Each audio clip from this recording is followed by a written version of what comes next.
When you create space for what truly matters, you're helping to build a life that feels most like yours. Welcome to Intuition Unlocked, the podcast empowering empathic women who feel misunderstood, overwhelmed, or disconnected from their intuition, begin to trust their sensitivities, find inner clarity, and show up with embodied, unstoppable confidence in their daily lives. I am your host, Olivia Ashley, an empath and intuitive, and I am so happy you're here.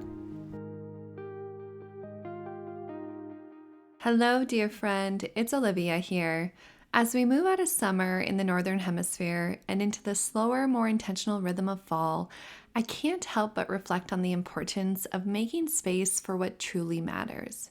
If your days have been crammed full of obligations, distractions, and endless to-dos, you're not alone. But here's the truth. You cannot easily create a meaningful, aligned life if you don't have space for what matters most. And when you clear that space, internally and externally, happiness, clarity, and confidence can start to grow. So today we're going to explore how to identify what truly matters using your intuition and self-reflection, why creating space leads to greater happiness, fulfillment, and confidence, and how to embrace the natural changes that come as your needs evolve. So where I want to start is helping you to identify what truly matters, because the first step in making space is uncovering what actually matters to you, not what you think should matter or what others expect. And this requires slowing down, which for many of us takes a lot of intentional action to do so, yet can begin to create space for you to uncover how you're feeling, what you need more or less of, and help you identify what actually matters to you right now. So some questions you can begin to ask yourself to help you identify these things are, what gives me energy? What drains me? What do I deeply desire more of in my life? And your intuition can guide you here. I also love using simple muscle testing or body check-ins that can help you bypass your mind's answers and let your intuition and body lead. And you can practice this by physically holding an item that you're wanting to know more about or to understand if it's best for you right now or if your body wants it. This could be a food, supplement, book, show, or you can also visually have a choice in your mind. So maybe it's a person or an opportunity, and you can bring that into your mind and your body or hold that physical item right at your heart and ask yourself, does this align with me right now? Or is this best for me at this time? And your body will often subtly lean forward for a yes, and there might be a neutral or pleasant sensation that comes with it. Otherwise, you'll lean backwards subtly and feel a bit of constriction for a no. You can use this for so many things, both as a way to get more in touch with your body and let it have a say, but also to have really clear understanding around what is best for you at this time. And I really like doing this when I feel a lot of decision fatigue or if I can't quite decipher what my intuition is saying. I then just give it up to my body, ask the question, and see where it goes. And for me, that sensation is really telling as well. So if you start to integrate this into your day-to-day, this can help alleviate some of that mental stress or worrying of, am I doing the right things? Is this actually good for me? And let your intuition and body have a say.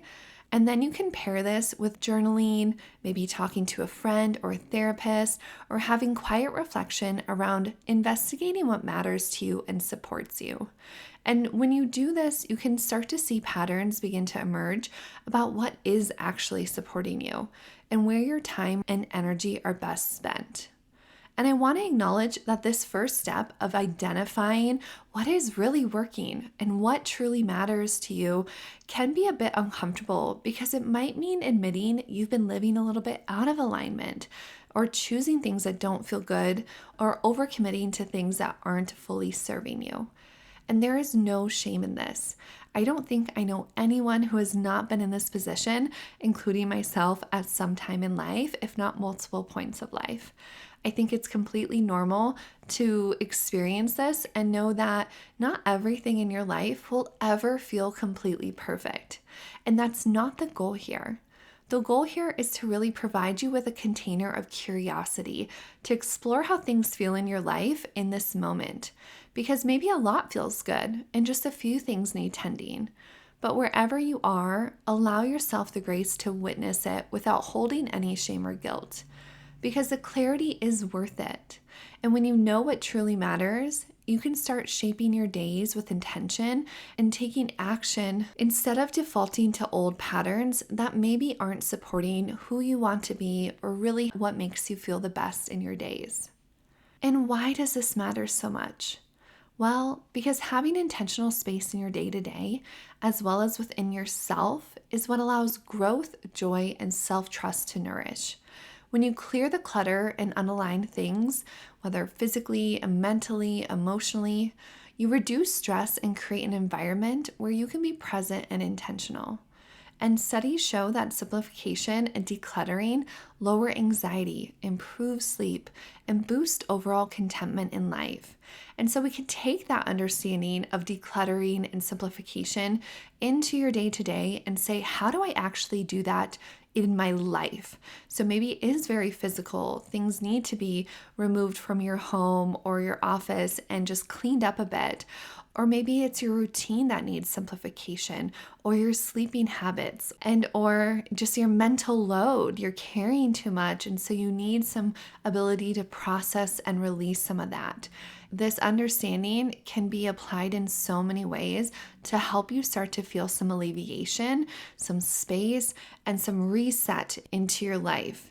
And again, the beautiful part is that it does not have to be perfect or an all or nothing thing. Even small acts of clearing, like deleting unnecessary digital clutter, blocking out 15 minutes of your day for stillness, or saying no to one misaligned commitment, can start to make a huge impact over time. And it does this because when you start shifting and adjusting and creating space, your energy starts to have more space and expansion. Your emotions and your mood can begin to lighten because there's a lot of heaviness when we're just feeling out of sorts, when we're just in full survival mode, or, okay, here's the things I have to do, I'm just gonna do it. You start to take your power back, and your perspective, the perspective that you're holding in your days for how you're looking at how you approach your work, your routines, your day-to-day things, starts to take a bit more of an elevated frequency, an elevated aspect where you see things as being supportive or bringing you happiness, or even just feeling light versus this heaviness, this drag, this stress that you can feel. And I will be the first to name I'm someone who can struggle with my day-to-day duties, or feeling like even the things that actually matter to me, like my walks in the morning or cleaning up my home and just like lighting a candle, I can start to feel resentment or frustration towards having to do those things when they just become this repetitive day-to-day thing and I'm not really being aware of them. So this morning when I went to take my walk with my youngest son and our dog, which is my love, I love walking. I move my body and see the sun before I start work and have some time with my family. I kind of felt this like, oh, here I go again, walking the dog, doing this, like checking it off our family to-do list. Of course it's me. And then realized, wait, why am I thinking that way? That's not actually fully true. In reality, I'm feeling a lot of other stress from other aspects of my life. And so I think just my mindset is in that space. And I let myself feel that, but then go, no, this is actually something I like doing. I'm glad I get to do this. And it's me doing it because this fuels me and feels good.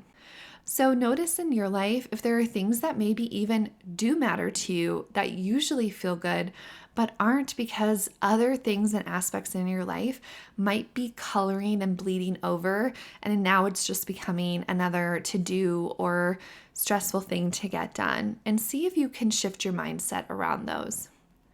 And one other thing I want to highlight when it comes to making space for what truly matters is that what matters to you will evolve. So as you grow, your needs, desires, and interests will shift. That's why creating space is not a one-time act. It's an ongoing relationship with yourself. And when you have set a foundation for cultivating this space, to be able to check in and reassess what truly matters to you from time to time, and if you have the right aspects to play to support it, this will allow you to resiliently flow with the ultimate evolution you will have in your life. It will kind of ping you like, oh, things are getting a little out of whack, or wow, I'm really growing or expanding in this way, or my desires and interests are shifting. And so I need to kind of take a moment to reflect and go, what should stay? What shouldn't? And release any guilt or shame that comes up with it, because this should have an aspect of fun. If we can imagine we are the creators of our life, and yes, there will be work and to-dos and sick kids or things that come up that don't feel great time to time, ultimately, you are setting out your life. You set the mood, you set the container, you bring the mindset, the feelings, the to-dos for you, your partner, your family, your children. Your ripples expand. And so if you're feeling really like you're not in that power position, or you're not feeling like you are capable of doing that, I think that's something to investigate as well, to looking into, why do you feel that way? Why do you feel like you don't have control? What are the factors that are making you feel like you're not in that position to be able to be the creator? And see if you can uncover the root of that, because those are probably very valid feelings, but I bet there are root causes of why you now hold that belief or that mindset, or there's factors or people who are putting that on you. And so then that can help you start to identify and hopefully make actionable steps towards reorienting that belief or that system that is creating that. And something else I found to be really helpful in navigating this change and evolution, and this knowing that we're going to evolve and what we will need and what matters to us is going to shift, is that I look to nature and its rhythms to help support me in my efforts. And you can do this too. So even if you don't experience the 4 actual seasons in its weather changes, the seasons absolutely are happening and are bringing subtle shifts. So we can look to the energetic offerings that seasonal transitions bring. And I did an episode all about the seasons and how they relate to our life and the themes and energetic aspects that they bring and what we can learn from them a little while ago. So I will link that episode in the show notes if you're curious to learn more about the seasons specifically and how they relate to our own rhythms and cycles. But we can look to those to help us here, because nature teaches us and shows us how to release, to rest, renew, to bloom when it's time, and what we need in each of those seasons. And if you are in the Northern Hemisphere, that feeling of fall is getting closer and closer. We still have quite a bit of time to be in summer, so enjoy it. But I can already feel, I think because of that back to school energy that comes for so many of us, and just that reminder, it's this sense of preparation. We're going to be preparing for this release and this slowing down and this review of what came up in summer. And we can look to that and learn from that and allow it to help us. Because no matter what season we're moving through, no matter what cycle we're in, you can find sturdiness in your foundations and practices that you've instilled in your life. I think that's a big and important aspect of intuitive living. It's knowing that for you, for yourself, you know what you need, how you operate, how and when you feel good, how to take care of yourself as you move through rhythms and cycles and change, and what are those foundational aspects and practices and people that are going to nourish, support, hold you throughout it all. So you can move through seasons like summer, where we're very external and there's a lot of energy and heat and movement, into seasons like fall and winter, where we begin to reflect and slow down and nourish and tend. And we have that ability to still focus on what truly matters most to you and have the space to do so. So give yourself permission to experiment. This is really all about trial and error and fun. Some things you try might not fit, and that's okay. Making space isn't about getting it right. It's about staying curious, flexible, and deeply tuned into your evolving needs. The last thing I'd like to offer to you are 2 channel messages around making space for what truly matters that Spirit and your guides wanted me to share with you. The first message is abundance comes when there's space. When I speak of abundance here, I mean it in all of its forms, from wealth, time, love, support, and beyond. At its core, abundance is the feeling of having all you need to live in contentment and to experience the fullness of life and its support of you. But when your life is filled to the brim and your time, energy, and physical spaces are packed in tight, it limits the flow of abundance. And your avenues for receiving are through small, overused portals that you've left open and continue to focus on time and time again. Creating space changes this. When you intentionally focus on what truly fulfills you, release what no longer serves you, and allow for expansion, you create more portals for abundance to flow through. So opportunities, clarity, and support can find you more easily. You can check in right now. If you feel restricted, exhausted, or stuck in a repetitive cycle, that's your signal that something is out of alignment. And that's your invitation to start to open up those areas and make room for more spaciousness so that energy can move more freely. And know that space, attention, and aligned action are the keys that bring you closer to what you desire. And when you approach this with openness and surrender, instead of gripping tightly to the outcome, you expand the avenues through which abundance can reach you. So while abundance isn't the final goal, it naturally arrives when you live with intention, bringing you greater ease, contentment, and gratitude. Message 2. Let go of doubt and remember you already have what you need. There will always be new desires, dreams, and goals on the horizon. But right now, in this very moment, you already have everything you need to create and embody the life you long for. Doubt, fear, and worry only cloud your ability to step into the energetic blueprint of someone who puts what truly matters first, someone who trusts life and allows it to unfold with them. So when you release the need for control and loosen the grip of limiting beliefs, life becomes more like a dance, an exploration rather than a fight. Doubt will still arise, but understand this. It often appears as a sign you're on the edge of growth. It bubbles up when you're about to step into true expansion and alignment. It's simply the nervousness of stretching into the unknown. So let this knowing bring you back to your body. Take a deep breath.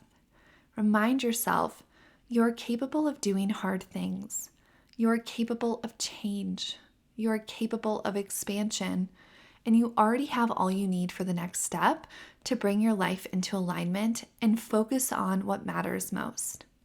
So to wrap up this episode, here's what I want you to remember. When you create space for what truly matters, you're helping to build a life that feels most like yours. And that allows you to grow in confidence, joy, expansion, and alignment, not by doing more, but by intentionally doing less of what doesn't serve you. If this episode inspired you, please make sure you're following the show if you aren't already, and take a moment to leave a review and let me know what your favorite part of this episode was. I'd love to hear your comments and get to know you a little better. Thank you so much for being here, for spending time with me today, and for choosing to live with more intuition and intention. Thank you for joining me on Intuition Unlocked. If you enjoyed this episode, be sure to subscribe so you never miss a moment of insight, guidance, or intuitive inspiration. To dive deeper into our community and get access to exclusive content, head to my website at www.olivia-ashley.com and subscribe to my newsletter. You can also connect with me on Instagram at wildlyolivia for daily inspiration and updates. Remember, your intuition is your superpower. Trust it, nurture it, and let it guide you. Until next time, I'm Olivia Ashley, and I can't wait to connect with you again.